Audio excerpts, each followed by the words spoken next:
The views and opinions expressed on this station do not reflect the owners, management, staff, clients, or partners. Medical House presents Bermuda's most viewed and listened to talk show. The Daily Hour starts now.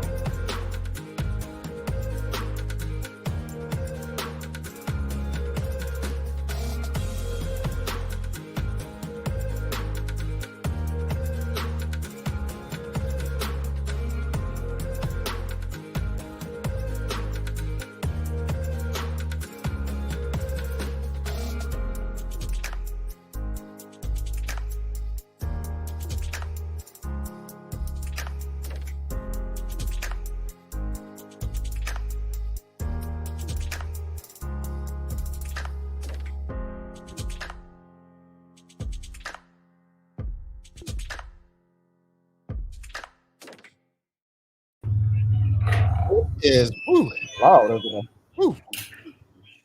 there. Well, it is Monday, the 5th day of October. Welcome to the Daily Hour, brought to you by Medical House and Lindos. I'm Jamal Hartman, along with Carla Zul and Jackie Lambert. Thanks for making us part of your daily routine. If you haven't already, please share the link, start a watch party, just get the conversation out there to your network. Get the conversation out there to your network. Some things to talk about today. We do have a good one. Dr. Phyllis Curtis-Tweed will be stopping by. She's from Bermuda College. We'll be talking about opportunities possibly for you. The Daily Play is who said it? So my good friends here are guessing a famous quote. And so it's a lot to... Well, before we get into the juicy stuff, let's talk about... Did any of you see the basketball game last night? Me. Carla watched it too, but vicariously through me. Okay. So Carla, trick question. Do you know who won the game? Well, first off, do you know who played the game? I was just going to say baby steps, brother. No clue. It was a team called the Lakers from Los Angeles. They were gold and purple.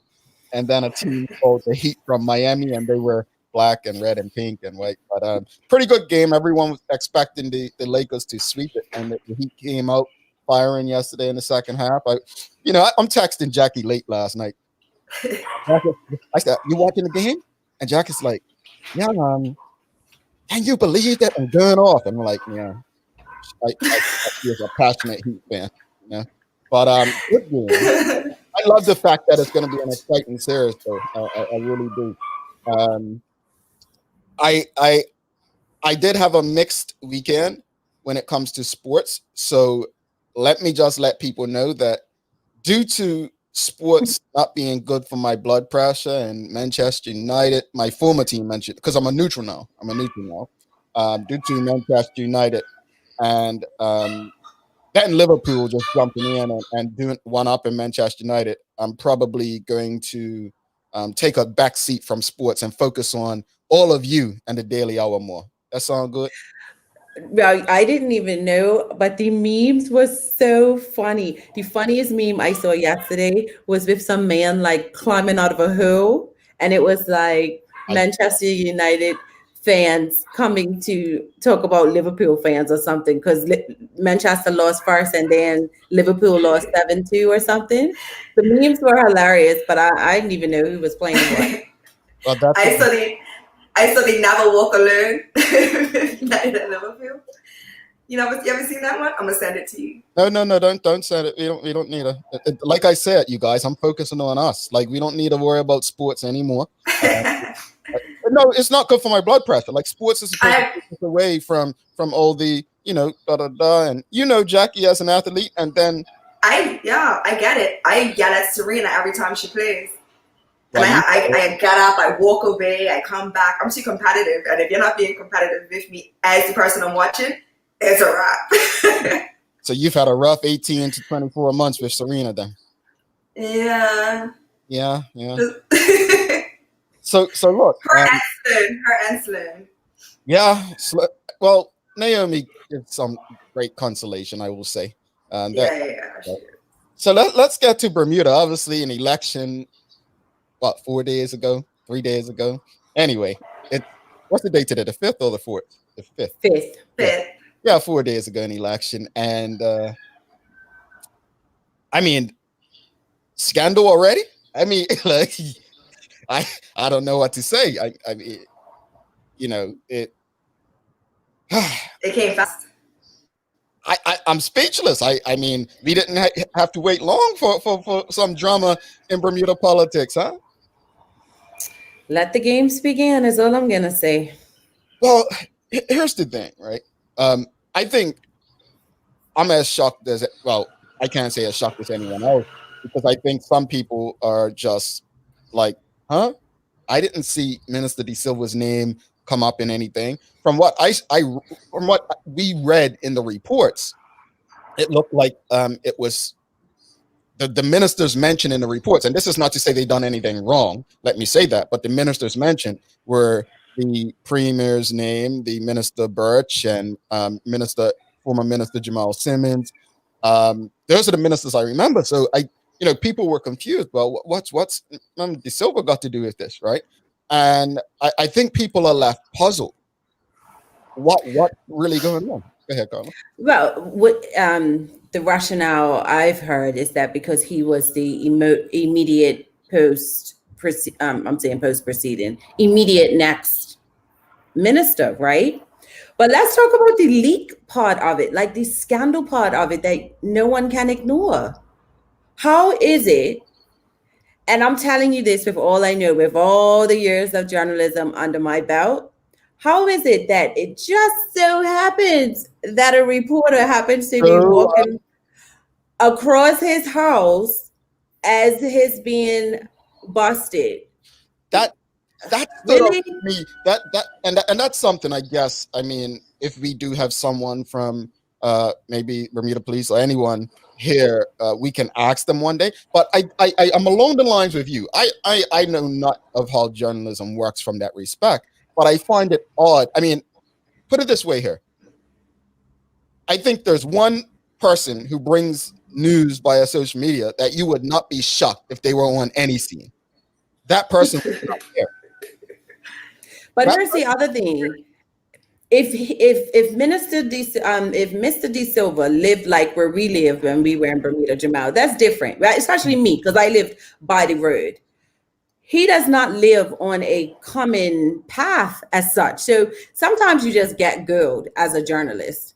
Mm-hmm. But nah, I'm sorry. I believe in Santa Claus. If I really believe that reporter with a camera, I mean, granted, you have your phone, just happened to catch that pay dirt. I will eat, I don't know, give me something gross to eat. Avocado. If that really was getting worse than that. But a question for you is, as a person who's been in that space, the other thing that was odd to me, and I don't know if it's normal, is the fact that people were stating that it was reported that the judge's name was scribbled out. Like, is that normal? Like, why would the judge who issued the warrants name? Like, I honestly don't know. So if there's any police people watching, I'm here just to ask questions to understand this, because as a member of the public and the electorate, they deserve to know these kinds of things, no? But the other thing I wanted to clear up, just because someone's arrested doesn't mean they've done anything wrong. Mm-hmm. Like, they'll say someone has been taken in for questioning. We usually hear it when murders or sexual assaults occur. You usually hear that terminology. They're questioning people. People are like, oh, I knew that he was guilty of this. And I'm like, really? Can we not be objective at least? But I'll tell you this as well. And people always got blown away. Sometimes the very people who are standing in your circles are the very ones that call the media or the police. Because I remember one time, even in court, it was a case, and they said, listen, we're going to bring him out. He's trying to hide from the media, so we're going to bring him out on the left. So make sure you're standing on the left. Like, that happens. So I don't see how they cannot understand that this was a blatant leak. He wasn't even being paranoid. That was a leak. A tip. Come on. I'm not surprised that it's happening, because we're such a small community and we love to gossip. So all we have to do is send one friend a message saying, oh my God, you're never going to believe what I'm about to do. We're about to go bust Zane. And then boom, 1,000 people know what's happening. So I'm not surprised.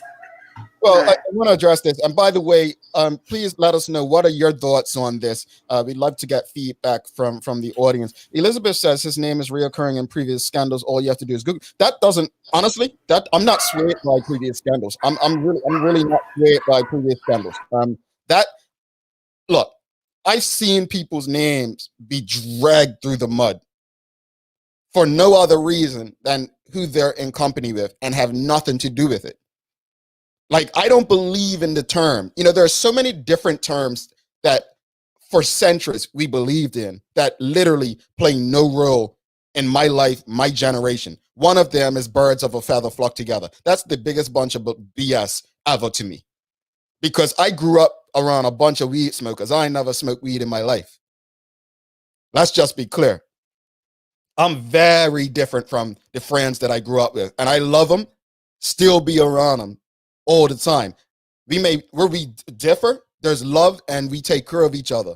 You know what I'm saying? So our friendships go beyond some of our habits. So I don't believe that if you see my name, Google it and see what I'm like. You could Google my name. I used to tell people when I came to the US, Google it. Oh, Jamal Hartman arrested, this and that. Jamal Hartman takes government. That really doesn't mean anything to me. So I'm not gonna bury Zandy Silva because of what his name's been involved with. Because at the end of the day, where I agree with the premier is innocent until proven guilty. We cannot put ourselves in a culture of guilt before someone's had the opportunity.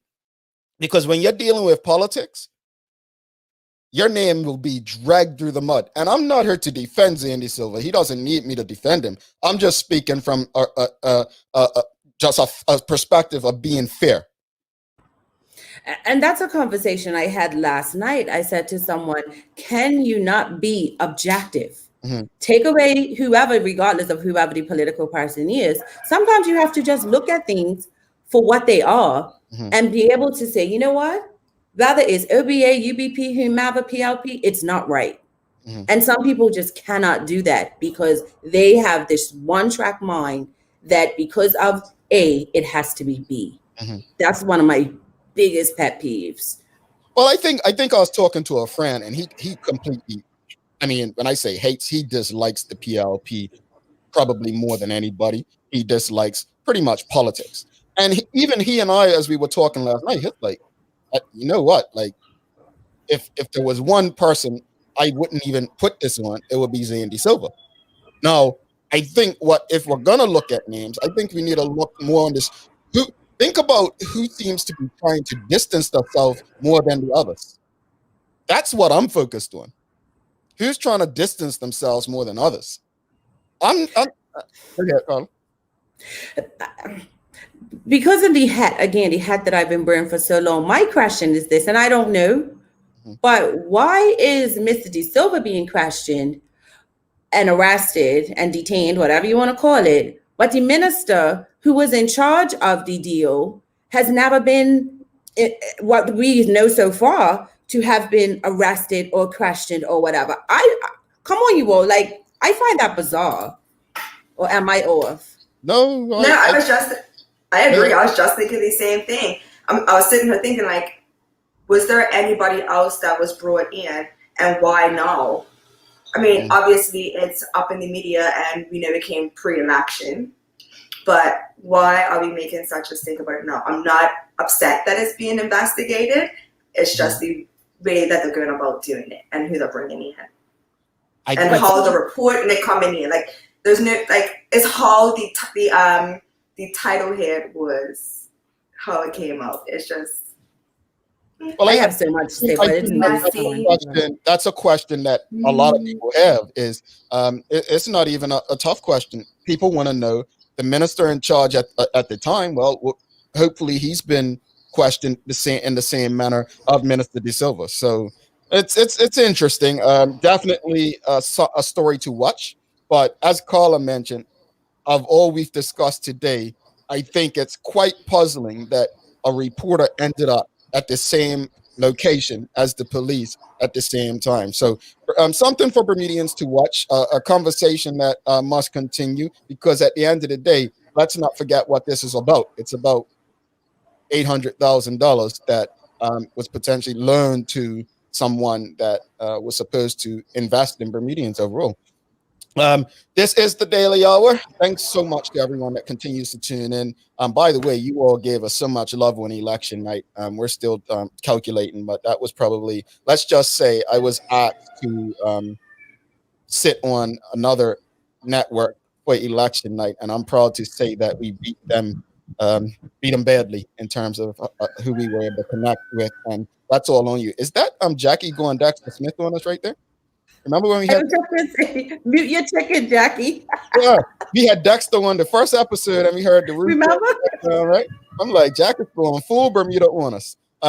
She looks like she's in shock. You don't hear your chicken, Jackie? Oh my goodness. You don't hear the chicken? I need chicken. That thing goes all day. It's like her and the tree frogs. I don't even notice it. Oh my goodness. I'm like ticking. I know it's like ticking, so I'm like, I don't know. There's no clock around her ticking. No. That was your chicken. But we're gonna go. We do have Dr. Phyllis Curtis-Tweed coming up to talk about. Look, I want to see if I could get a job. I mean, they're hiring, doing some recruiting, and basically, I'm hoping that there are people that watch this show that may have something to offer to Bermuda College in that respect. So we're going to go to Carla for the news and then, take our normal break and come back with Dr. Phyllis Curtis-Tweed. All right, Carla, are you ready? All right.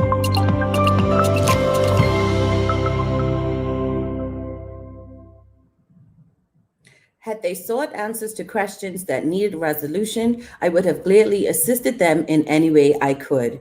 I have done nothing wrong, and I have nothing to hide.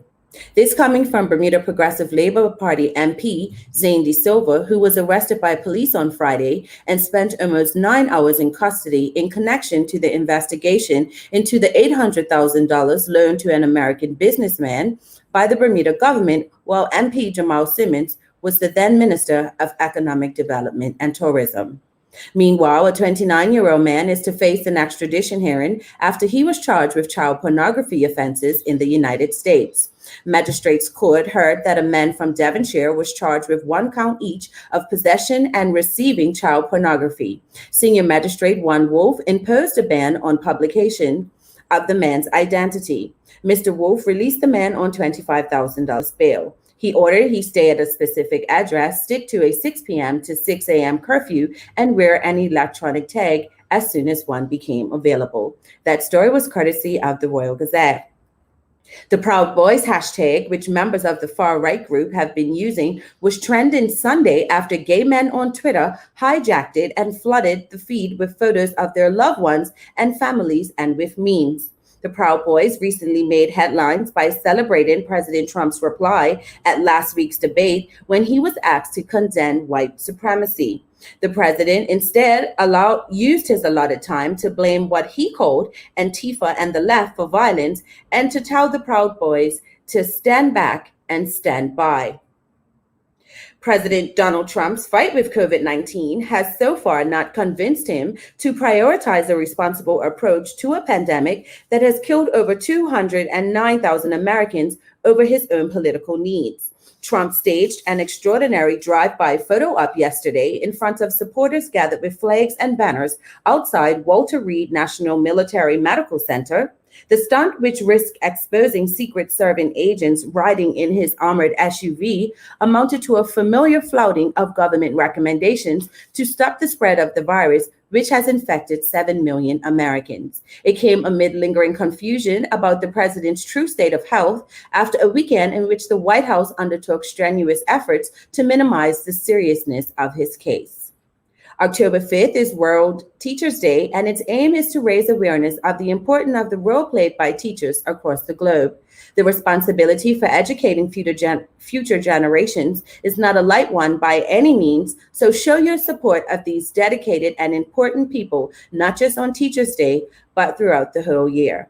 Turning to weather, the high in Bermuda today is expected to reach 82, 86 in Miami, and 60 in London. And don't forget, Medical House is your #1 source of PPE supplies, masks, face shields, disinfectants, sanitizers, gloves, gowns, no-touch thermometers, and so much more at the lowest prices. Visit Medical House today at 22 Millreach Lane in Pembroke. And on a programming note, it's Reggae Mondays all day on the 4100 radio. Don't miss the mix with Juggle and Jason from 12 p.m. to 3 p.m. Bermuda time. That's your daily hour news break. No, I just want to say, in honor of World Teachers Day, I always said that was probably one of the hardest jobs that I have ever come across, right? And I always used to say, man, especially when I finished school, I'm so sorry for what I put my teachers through. But then I stopped apologizing and said, you know what? I just hope that everything I do today has made everyone who I've ever frustrated proud. So to every teacher that I've ever had, I hope I'm making you proud, even when people say I'm offending them. All right, we'll be right back. We're going to pay some bills. Be back with Dr. Curtis-Tweed. Good day, Medical House Doris speaking. Can I help you? Medical House is Bermuda's leading one-stop shop for healthcare. Medical House is a great resource for Leroy. The service is excellent. Medical House is best known for its uniforms and footwear. It has hundreds of styles of scrubs and nurses' uniforms for health professionals. Bermuda's top doctors, dentists, care homes, and the hospital choose Medical House for a wide range of products. These same professional quality products are available to you for home health care. The biggest reason to come see us is that we specialize in these areas and the education and knowledge that we provide. Medical House is on Millreach Lane in Pembroke, where there's private parking right outside the door. Call or visit Medical House today. Tune in to the Full 100 Radio every Tuesday through Sunday at 7 p.m. Bermuda time as we bring you the love, romance, sexiness with nighttime jams. Only on your station for conversations and entertainment. The Full 100 Radio. Download the app available for Android and Apple devices. All right, welcome back to the Daily Hour. Carla Zool, Jackie Lambert, myself, Jamel Hartman, thanks to Medical House and Lindo's. And without further ado, let's bring in our guest for the day, Dr. Phyllis Curtis-Tweed. Hello, welcome to the show. You're on mute. I'm not now. Hi. Good morning, everybody. Morning. Morning. How y'all doing? Welcome, welcome. So let's get right to it. Before we get into the conversation, tell the people a bit about your background and your role at Bermuda College. Well, at Bermuda College, I'm the Vice President of Academic and Student Affairs. In terms of my background, I worked extensively in the United States in higher education. Also taught high school and middle school. And in 2014, I decided that I wanted to come back home. And I was principal at the Berkeley Institute for a few years. And then I moved over to the college. All righty. So I think we've got you covered there. I read it. I think the name, when I saw your name, I was like, I think that was the recent principal at Berkeley. Yeah. She was my daughter's principal. Oh, really? Yeah. Sorry about that.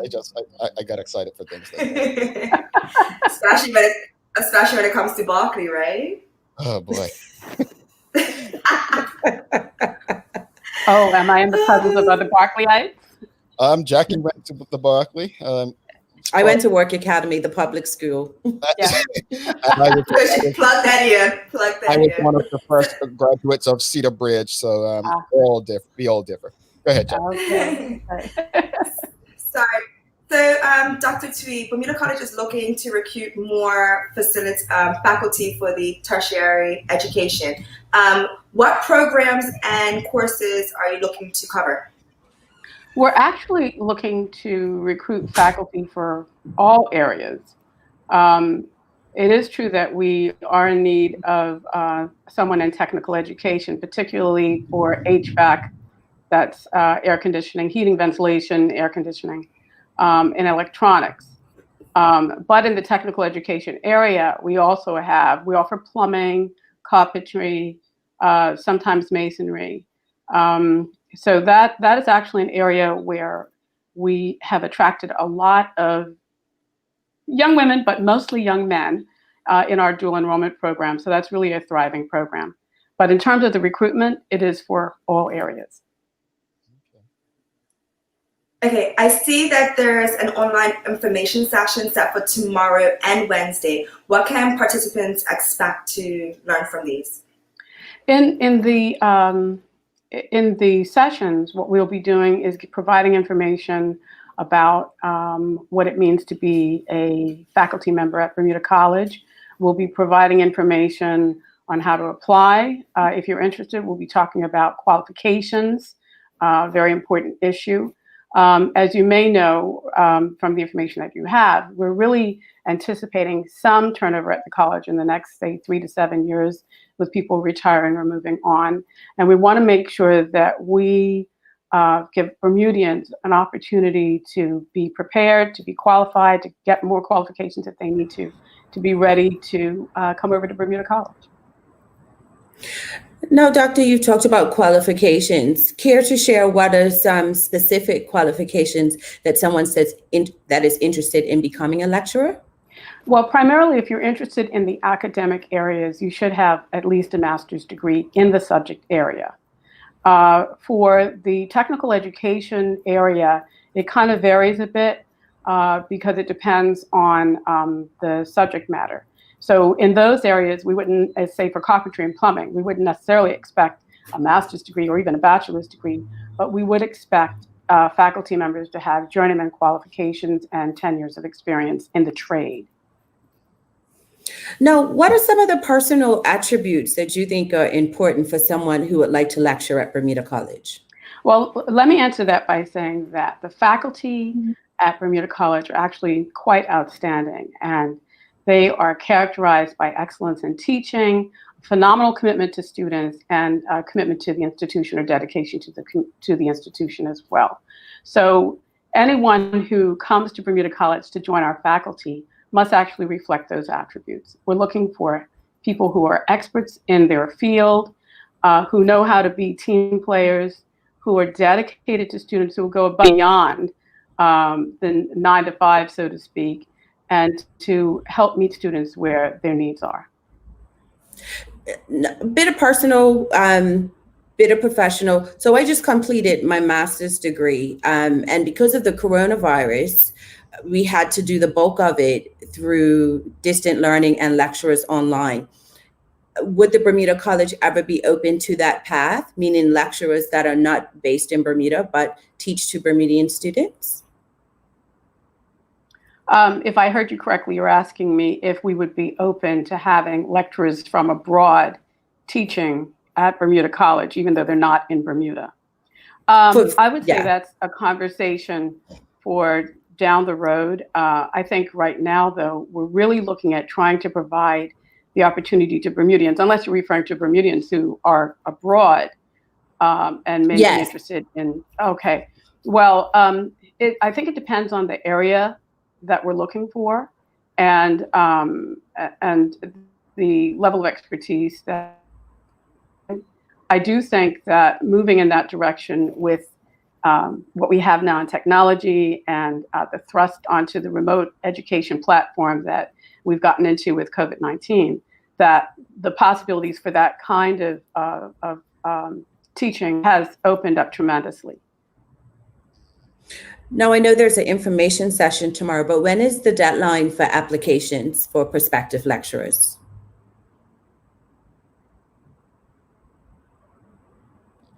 I think we lost her. I think we may have lost Dr. Tweed. Are you there, Dr. Tweed? I think we may have lost her. Hopefully we can catch her back on. But your question was the deadline for applications. Yeah, hopefully she can sign back in, but it looks like we did lose her with the internet connection that she's on. But good conversation so far. It definitely, there seems to be opportunities. I think I want to ask Charles a question though. He says, can years of experience be a substitute for a master's degree? So here we go. She's back. Dr. Tweed, you there? I'm here. All right. Sorry. Carla, go ahead with your question. Oh, no, I was asking, when is the deadline? I know the information session is tomorrow, but when is the deadline for application? Well, I would advise folks to look out for the ads in the paper for when we're actually looking for people to apply. The application deadline is not now. We're actually looking for people within the next 3 to 7 years. So, but the important thing is for people to find out what the qualifications are, where they stand in terms of their own personal development, and to be ready and poised to be ready to apply when we need folks. In terms of the tech ed position that I mentioned, again, people should look out for the ad that will be in the newspaper so that they will get the deadlines. That one will be coming up fairly soon, within the next month or so, in terms of the ad in the paper. Okay, I see. So you want people to be in, oh, sorry, Jackie. No, go ahead. No, because I'm just wanting people to be in position so they can, for then they say, look ahead at your future. You could say, well, in 3 years, I know I need to have my master's or my qualification, etc. Yeah, I like this setup. It's like preparing for when that time comes. Yeah. Absolutely. This whole effort is a part of our strategic plan. And the essence of the strategic plan is to help us to be ready for the future and to be able to move successfully into the next decade. Bermuda College has been there for 45 years now, and we expect to be there another 45 years and beyond. But we need to make sure that we're appropriately staffed. And so this effort is really to make sure that Bermudians are poised and ready to come on board when those positions open up. A lot of times I have people who contact me because they're interested in becoming part of the faculty, but they actually don't have the qualifications. So now they can find out early what they are. They have a few years to get them if they don't have them, and just be ready. Now, I may be pronouncing her name incorrectly, but Nichika Trott, she stated in an interview that being a lecturer is very rewarding. Other than feeling excited for the success of your students, what are some other rewards for being a lecturer? Rewards for being a lecturer?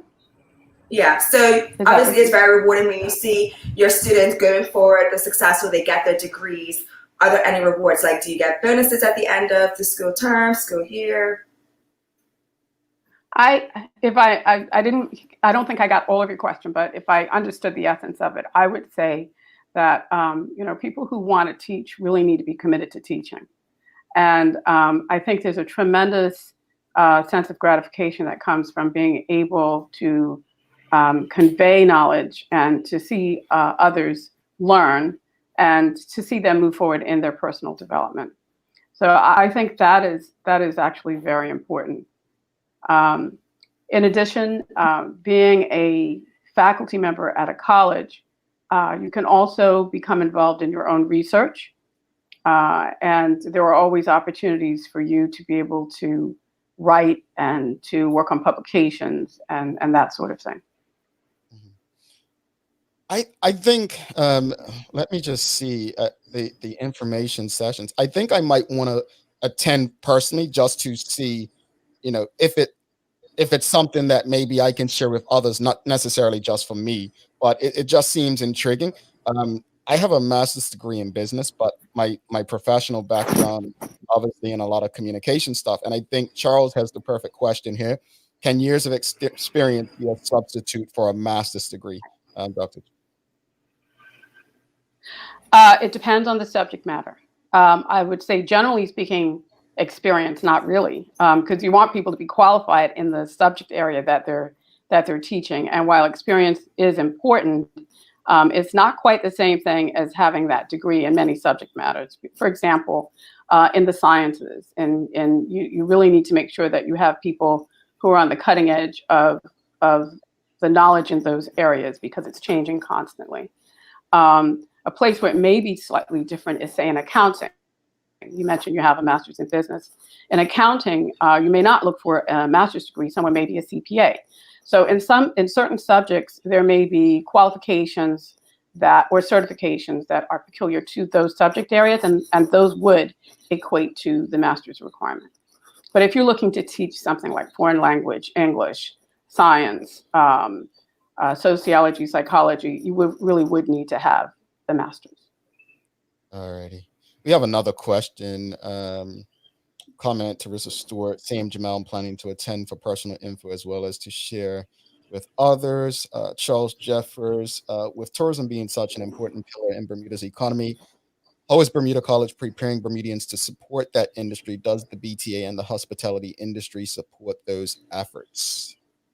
Hello, Mr. Jeffers. Thank you for your question. We have a hospitality program at Bermuda College and a strong culinary arts program. We're actually very well in the culinary arts program. We're very well connected with the hotels across the island, and students have great opportunities to hone their craft and to get jobs. And so we're very well connected with that. We do work with workforce development, and the BTA has been in contact with us in regards to supporting or in regards to helping individuals increase their qualifications or retool if necessary, given the current economic status of the country. Got it. On that note, I know there was a Bermuda Hospitality Institute. I don't know if that still exists. Does it still exist, and is that something the college works with? I think there have been some changes in that area with the Bermuda Hospitality Institute kind of coming under the BTA. So in short, yes, we confer with all government agencies, and so we attempt to work together to make sure that our programming meets the needs that Bermuda has. In fact, our programming, when we develop programming, we look at things like the Bermuda Jobs Report to see where the needs are. That's how we ended up with having our burgeoning nursing program.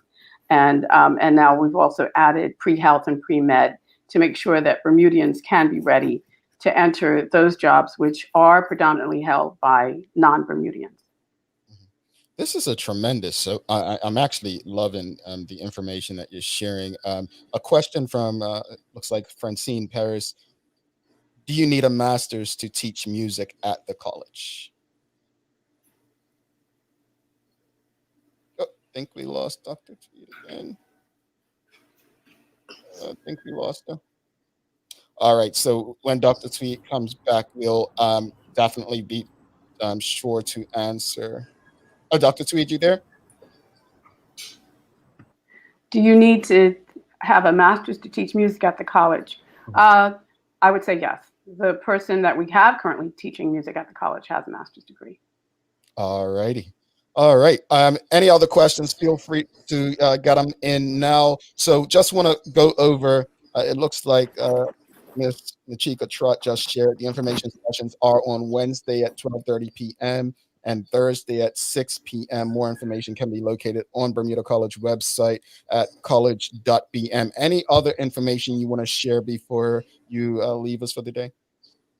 Yes, thanks, Nachika, for sending that. I will reiterate. Please sign up at the Bermuda College website. That's www.college.bm/teaching. We have about 130 people already signed up. Please join us for the sessions. The first one is on Wednesday at 12:30, and the second one is Thursday at 6. This is a great opportunity for Bermudians to enter the teaching profession in higher education. So please come, get the information, and plan to join us if you're interested. All righty. Thank you, Dr. Phyllis Curtis-Tweed, for coming on. We appreciate you. And hopefully, folks, please, I hope that most of our audience will sign up, if nothing else, just for the information that we can possibly share, if not for ourselves. So thanks again for taking the time to come. And as I state to many people that come on, not all, the door is always open if you would like to come back. Oh, thank you so much. I will take you up on that. All right. Have a great one. You all have a wonderful day. Thanks again. Take care. All right. Yeah, you lie. You tell everybody that. It just depends on how many adjectives you put. You'll say, I really, really. And others you say, just let us know. I mean, I'm not going to call names, but not everybody, Carla. Not everybody. But you're so hilarious. But Dr. It's interesting because if the question's asking about qualification versus experience, and I'll always struggle with that because some people have been in an industry for so long or have contributed so much but may not have a master's. Is that always fair to automatically disqualify them from teaching the post, Yeah, it is. And I'm going to tell you why. And you know me, I'm not all about formal education. I mean, I don't give much of everything to formal education because I believe experience. But I think when people mention experience, they keep failing to mention one thing. I don't care about experience. Anybody can have experience. Is your experience good experience? That's what I care about. Anybody can work in an industry for 20, 25, 30 years. There are people that worked in the bank for years and don't know how to do simple spreadsheets. So I don't, that doesn't work for me. When you start to say someone has years of experience and no degree, I want to know what your experience was. So when you come to me and you say, oh, I have this years of experience in something, tell me, okay, how did the organization improve while you were there? What did you do to help the organization improve? What were your accolades? How did you improve your community at that same time? That's what experience means to me. Some people think experience is just having a job for a long time or working in an industry. That's BS, and we've got to get over that. Now, as far as formal education,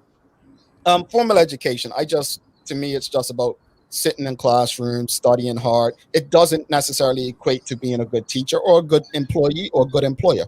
I think it comes with personality, character, and a certain, competency to do all of those things. So it's the right balance. I find your view so intriguing for the simple reason, even how you said it earlier. You said, oh, I have a master's. Like, you have an MBA. That is like top tier. And you downplay it so much. Let me put that in perspective. Right? I'm not academically inclined. And I know some people don't like people saying that. I had to, when I was doing my master's, I can sit here and tell you that I did more tutoring for finance and accounting classes during my master's than I had done in my entire life. Simply because I pretty much pay it for my master's. That may sound selfish, but it's like, how your parents say, until you have to start paying yourself, you're not gonna really appreciate it. And so I probably started harder. And I'll be honest, my GPA for my master's was higher than any other time in my life as well. And I think I was older. And I know people say, older students. I went to do my master's at 28, finished at 30. So I think I was just in a different space and started. Why I don't want to say I downplay it. I know it's offensive to some people, especially those who supported me. But the reason I downplay it is because I truly appreciate the work that I put in academically to get through that. What I'm saying is that I don't believe that it necessarily defines my desire and my work ethic of what I do today.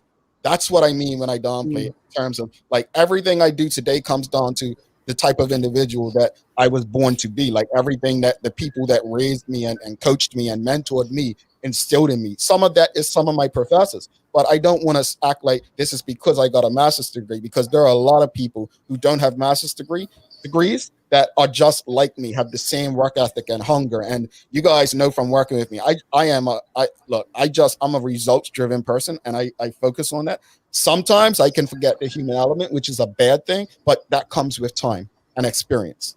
So yeah, you're right. I mean, I don't want to, let me be very clear. I am not trying to disqualify or discredit anyone or discourage anyone from going on to seek higher education. I will never do that. That's like my views on voting and stuff. I'm not telling you not to vote. I'm simply saying, for me, it takes more than an academic degree to truly make you a great employer, employee, or a great citizen of the world we live in. That's it. Look how long it took me. I waited 20 years after my undergrad, 21 years before I did this. And towards the end, it was a struggle. But I knew that with some of the things I may want to do later on down the road, I know that master's makes a difference. But I was fine with just having a bachelor's, Mm-hmm. And for me, the greatest advice I was ever given by a very good friend of mine who is a lawyer, she said, when at the end of the day you're finished, she was talking about your master's, your grade doesn't matter. Even if you pass by 1%, it doesn't have it on your degree. But I don't know. I have really mixed emotions about it. I did it out of a need, not out of a want necessarily. But I do hope that one day, for the powers that be who are listening, that people are open, because COVID has shown us so much of what can happen technology-wise, that being physically in Bermuda should not necessarily be a automatic disqualification for becoming a lecturer. For plumbing, that's different. But I mean for certain classes or courses. Let me just jump in. You said for plumbing is different. You guys, honestly, I don't know. I support Carla in that for this simple fact. Over the last 6 months, I have learned how to do so many things simply by watching YouTube, folks. I'm not lying to you. To make this show work, a lot of stuff that happens on this show, I simply go on YouTube and learn a lot of stuff. Like I'll sit there for hours at a time. I mean, sometimes I would be like probably wondering what I'm in there doing, like just watching these videos on how to do simple things that I've probably been taught or trained, but I just forgot to do. Nachika Trot says Bermuda College does offer courses online as well. Let's go through some of the comments. Lamone Woods, we are in a credential-driven society. It's all business. Credentials after your name will give you some initial respect, and sometimes you get in the door, then you'll have to prove yourself. It's interesting because I don't use like letters behind my name and stuff. And I'll tell you who's really been inspirational to me in that respect.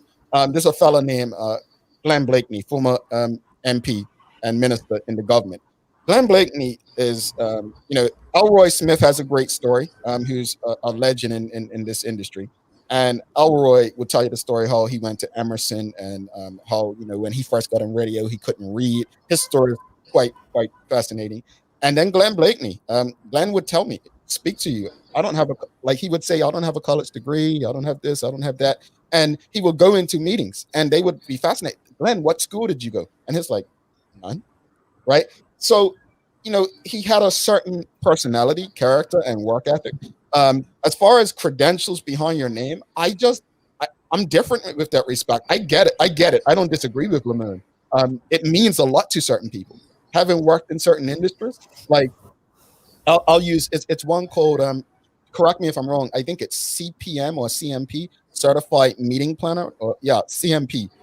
And in tourism, it's seen as this big thing. There's another one, CIS, Certified Incentive Specialist. I got that, and they're seen as these big things. And I'm just like, but it really doesn't define one's ability to do the job. But people got stuck on these credentials and these letters, and me, I'm just like, okay, well, if that's what people are into, I guess it means something. But for me, I just hope that they fall in love with what I'm able to produce. It's huge out here as well in the UK. I had started a master's just before I got pregnant, and then I ended up just doing half and dropping out. So I ended up with some sort of certification. I couldn't even tell you really paper is. So my tutor said to me, just as I was wrapping up my thesis, she was like, call the school, find out what it is, put those initials on your LinkedIn. And I'm just like, oh, I didn't even think about that, but it's huge. And again, I'm what's the word? I'm hood fabulous. I'm educated, but I love my hood. So all those chi-chi things don't matter, but I know it makes a difference. And I struggle with it. I really do struggle. But let's go to a couple more comments before we go to final break. Nikki Michelle says, I disagree, Lamone. The course industry is set to be a $350 billion industry, and experts in specific designations build these courses and charge lots of money without degrees. The world is changing. Thank you, Nikki. Valid. Carla. All of the U.S. lecturers are not in the same state that the university is. They are web-based courses that the lecturer facilitates for the university. They never even step on campus. And I'm hoping that's what Bermuda College can do. Yes, I'm hoping. Jackie, Sean. Like you, Jamal, I have learned more online than in the classroom. And I mean, to Sean's comment, I think people, one of the mistakes we make, and again, I believe, I used to say this, and I'm thankful for the academic experiences, the academic education, formal education. But I think what we must not forget is that learning never stops beyond there. And I have continued to try to teach myself a lot of things beyond the classroom. We have to. The Chica Trot writes, the academic qualification is necessary for accreditation. And Bermuda College has one of the best. They are accredited by the best. And look up New England Schools of College and High. I think it's New England College Of higher institution, something like that. Yes, that covers Yale and Harvard, a lot of Ivy League schools as well as MIT. So Bermuda College has some serious accreditation, and so if you can take these opportunities at Bermuda College, I encourage folks to take them. On that note, let's take our final break, and then we'll be back with Jackie and Carla for some entertainment. Bermuda College has facilitated the success of thousands of Bermuda students since 1974. Today, we take great pride in providing quality instruction, innovative education, and unparalleled student support.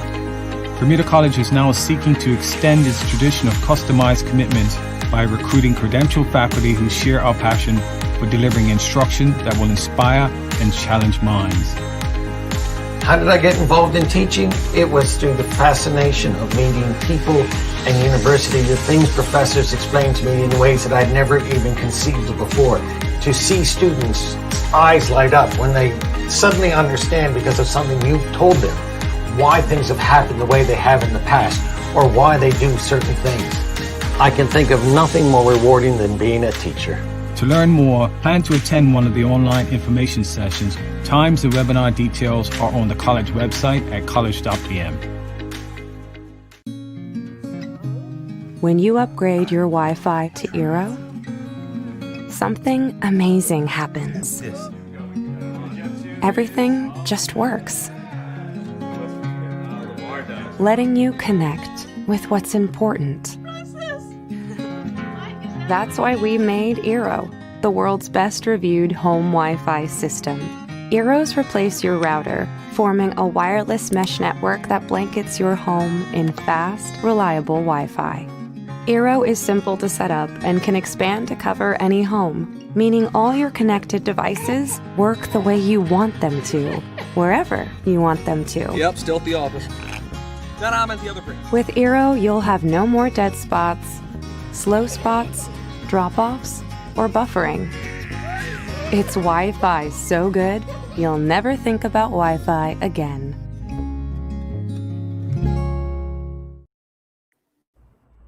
All right, welcome back to the Daily Hour. Carla, Jackie Lambert, myself, Jamel Hartman. It is the Daily Playtime. If this is your first time watching, you know this is Carla in her element and her teammate Jackie today. I think she just sing the answer.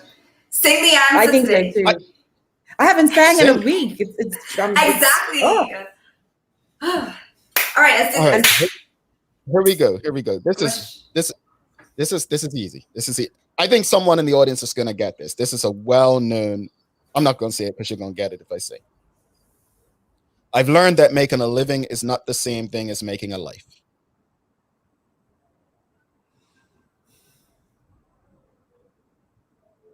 Male or female? I was just going to say that, Jackie. Female. Oh. I'll give you this hint. You're gonna get it. Hillary Clinton. Nope. It's a poet. It's a what? A poet. Oh, Maya Angelou. I can say it right off. I'm like, this is too easy. Maya Angelou, you got it. Phenomenal. You are phenomenal. Yeah.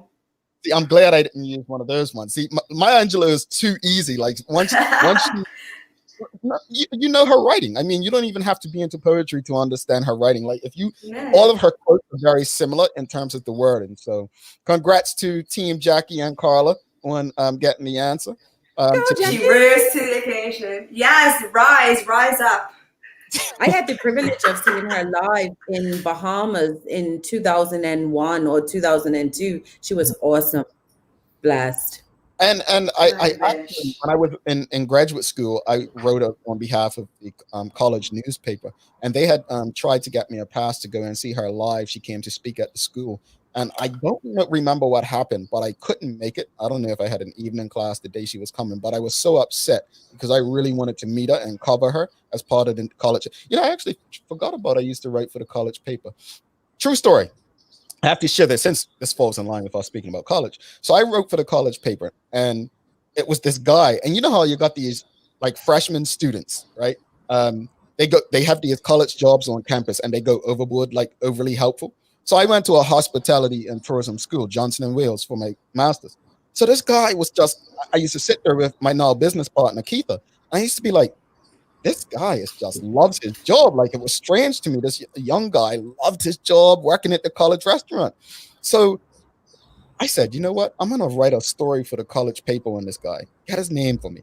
And I wrote this story. I'll have to find it. I still have my articles I wrote for the college paper. And he came to me one day. He said, hey, sir, because I guess I looked older than I was 28 at the time. Did you have facial hair? Yeah. I was 28. Of course, I hope. There's some people that are 39 that can't grow facial hair. I can't help it. They don't. So the story is, he came to me and he thanked me and he said, that article helped me get a promotion. And I was just like, man, and that's how I look at my life right there, folks. That's where I'm saying, if my work is not helping people in my community, then it's just not working for me. So that's a great example of how work that I contributed to the college paper helped this young man. And if I could find the article, I'll actually look him up on social media to see, where he is today, and probably just see if that helped him or hindered his development at that point. But that I wonder if Keitha would remember that.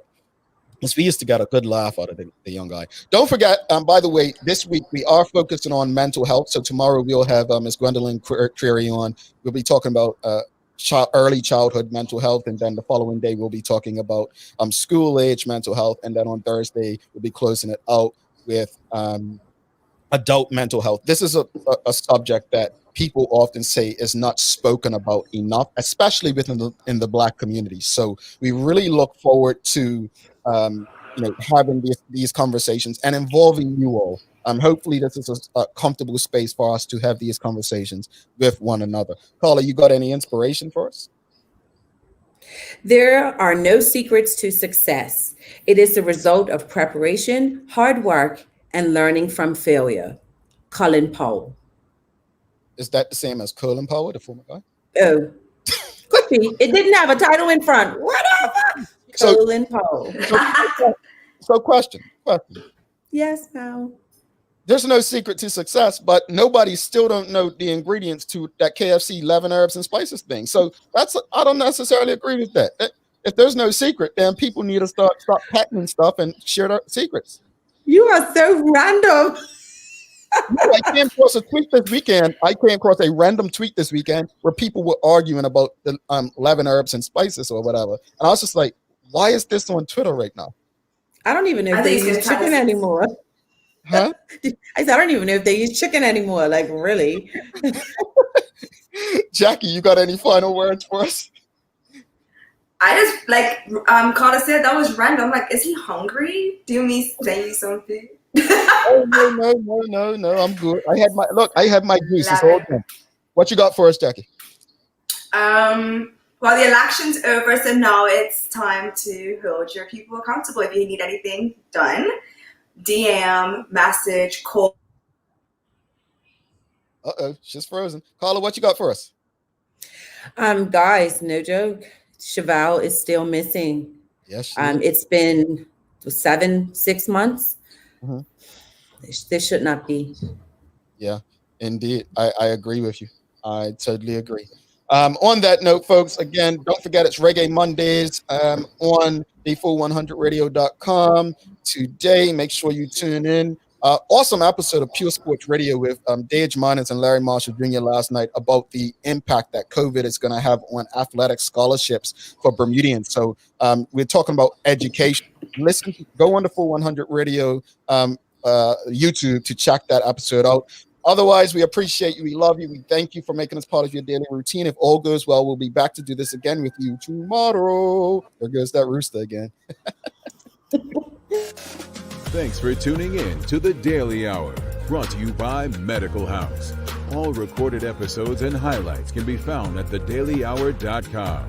Stay connected with us by following us at The Daily Hour on Facebook, Instagram, and Twitter.